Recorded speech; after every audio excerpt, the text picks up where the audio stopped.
सलाम बसद एहतराम। साहिबो, हम तो पहले ही घर के आदमी थे या फिर घर वाली के, लेकिन कोरोना ने तो गोया पैरों में बेड़ियां ही डाल दी हैं। हमने भी आवाम के वसी तर मफाद में ये बेड़ियां अटकेलियां समझकर कबूल कर ली हैं। अब तो घर की चार दीवारी की आदत पड़ गई है। कुएं के मेंढक बनने में ही खुश हैं। लॉकडाउन ने सारे कसबल निकाल दिए। घर के बाहर हर तरफ कोरोना की सदाएं और घर के अंदर मुसलसल सदाएं के ये करो ना वो करो ना। औरतों की तो गोया लॉटरी ही निकल आई। खुद आराम के मजे लूट रही हैं और बेचारे मर्दों पर नित नए आलाम थोप रही हैं। हम दिन के अव्वल हिस्से में लिखते थे, इसलिए बेगम का हम पर इल्ज़ाम था कि आप कुछ नहीं करते। उनके नज़दीक लिखना कोई काम नहीं, काम तो वो है जो वो खुद करती हैं या दूसरों को तफवीज़ करती हैं। मसलन प्याज छीलना, मटर का सीना चीर के उसके तमाम बीज निकाल लेना, या दिल या दाल से कंकर निकालना, जिसको वो गुर्दे की पत्थरी निकालने से भी ज़्यादा मुश्किल समझती हैं।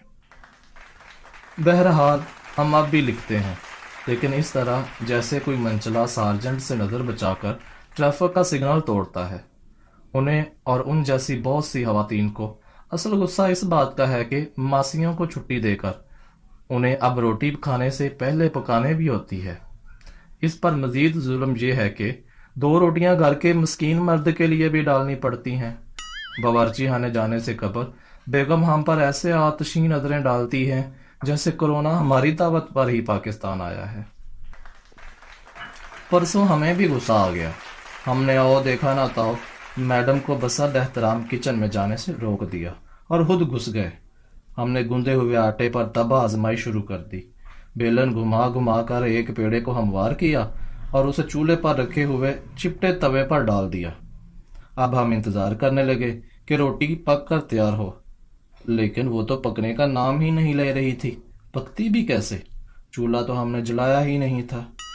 बड़ी मुश्किल से माचिस तलाश करके और चूल्हा जलाया। 2-3 मिनट में रोटी जैसी कोई शय जलकर तैयार हो गई। बेगम जो दूर बैठी ये सब तक कर पक रही थी, लपक कर करीब आई और हमें परे धकेलते हुए बोली, ये जो आपने मेरा आटा ज़ाया किया है ना, इसे खुद ही खाइएगा। हम ओके बॉस कहकर पीछे हटे, लेकिन हिम्मत करके इतना ज़रूर कहा, मैं ये पैगाम देना चाहता था कि जो हाथ कलम चलाते हैं वो बेलन भी चला सकते हैं।